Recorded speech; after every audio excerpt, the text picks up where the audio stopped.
It's no secret that the tech industry has really changed recently. It seems like every other day there's another big layoff happening after big layoff. So what does this mean for you and your career?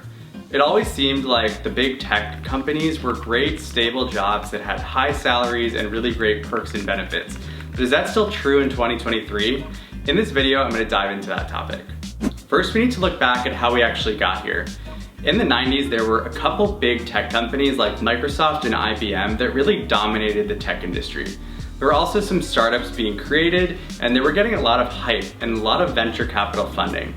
Unfortunately, none of these were really based on a solid business model, so a lot of them went out of business and filed for bankruptcy, otherwise known as the dot-com bubble bursting. But in the 2000s, companies like Facebook and Google really started to gain traction and to grow really quickly. In the 2010s, these startups ended up becoming really big companies, and they were able to attract top engineering talent by offering really high compensation, stock, bonuses, salary, as well as lots of great, cool perks and benefits. Over the years, these companies kept growing and growing until they had billions of users and hundreds of billions in revenue. But unfortunately in 2023, that growth slowed down. And that meant that these companies had to do major layoffs and make lots of cuts inside the company's operations. So in this video, I'm gonna go over 3 big ways to compare big tech companies versus startups to really help you make the right decision for your career. Number 1 is perks. This is one of the biggest differentiators between big tech companies and startups. The big tech companies have beautiful offices and campuses with artwork, eateries, and places to relax and socialize with other coworkers. Google even started doing this thing where they're offering to pay for electric scooters to their employees to encourage them to come work in the office. But recently things have changed. Companies like Google and Meta are really cutting back on these perks like in-office massages and free food throughout their day, in addition to laying off tens of thousands of their employees. It's still unclear if this is a temporary cutback or if this is gonna last for the next couple of years. Startups have more modest offices or they're operating completely remotely. And in the offices, they're pretty basic and relaxed. And instead of in-house massages, a startup may offer an app subscription to a meditation company. Because startups don't have as much cash to burn, you can expect way fewer perks and benefits in a startup compared to one of the big tech companies. Even in 2023, the big tech companies are still able to offer perks and benefits that far outweigh what a startup can offer, like family planning benefits or 401k matching. The big takeaway here is that if you like and want to work at a place that has these bougie, nice perks and benefits, the big tech companies are still gonna be able to offer that instead of the startups for you, despite the cutbacks in 2023. Number 2 is compensation.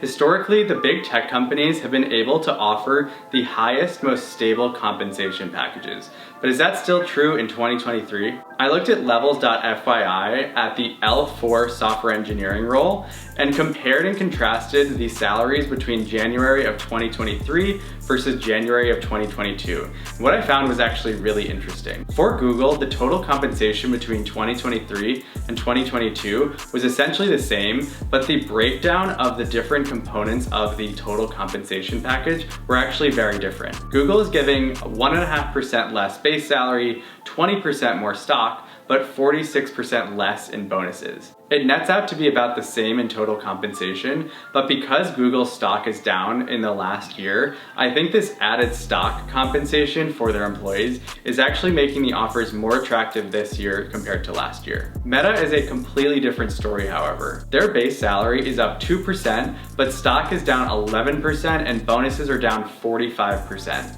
This is a tangible difference in take-home pay, about 6% in 2023 versus 2022. Another interesting thing I found is that for the L4 position, Google is hiring people with 0.6 years additional experience, and Meta is hiring people with 0.37 years additional experience.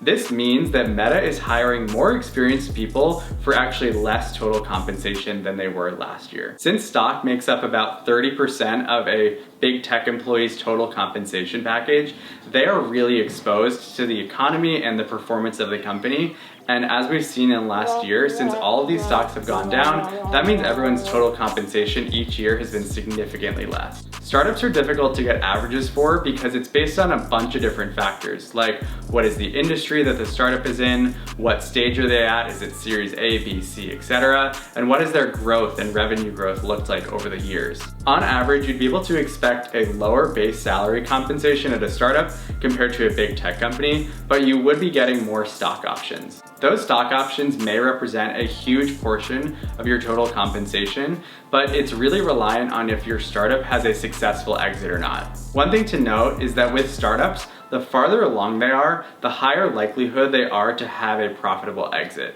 If you're joining something early on, there's a good chance that statistically it will fail. In terms of offers that startups will give, here's a quick example. So you may start with a base salary of $150K, and they may give you stock options worth $250,000 over 4 years, so about $63,000 per year. But that stock could end up being worth $4 million or $1 million per year if the company is able to grow their valuation by 16x. Now your total compensation is $1.15 million per year, which is a lot higher than a big tech salary of $260K. But again, this is super reliant on if the startup actually has a successful exit or not. When it comes to compensation, it's always risk versus reward when deciding between big tech and startups. I can make another video going into this decision-making process if you want. Please comment below. Number 3 is the people aspect of working at a big tech company versus a startup. In terms of age, big tech employees tend to be older than startup employees. The median Google, Apple, and Amazon employee is about 30 or 31 years old, while in startups you'll primarily find people in their 20s. When it comes to risk, big tech employees are typically very risk averse. They want stability. They're in their late 20s, early 30s, they may have a family, and they really want dependable, high income to sustain them in their lifestyles. This idea has obviously been flipped on its head since there's been so many layoffs recently, and it's really become obvious that the big tech companies are really not immune to the overall economy, and their revenue growth does slow at a certain point. In some cases, mid-sized companies or even late-stage startups may actually be more stable than a big tech company in 2023 because they actually still have room to grow.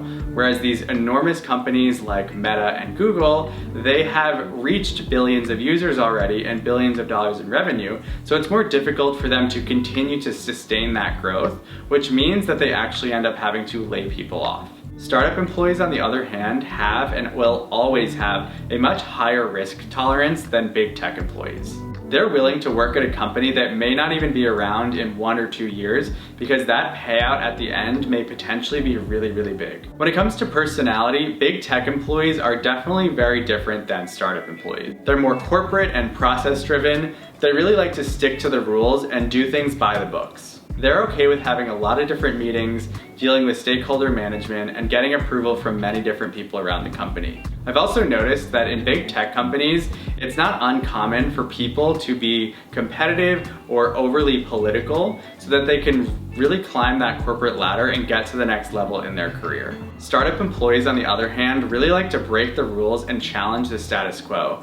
They're always gonna ask if something could be done a better way, and they also are really willing to wear many different hats to get something done. They're looking out for the company and its growth, and they really want to just move fast and get products and features out to their users. In terms of connections and building your network, you can definitely make connections in both big tech companies and startups, but they are a little bit different. In a startup, you're definitely going to feel closer to the people around you just by the nature of it being a much smaller team compared to a big tech company where there could be thousands of employees.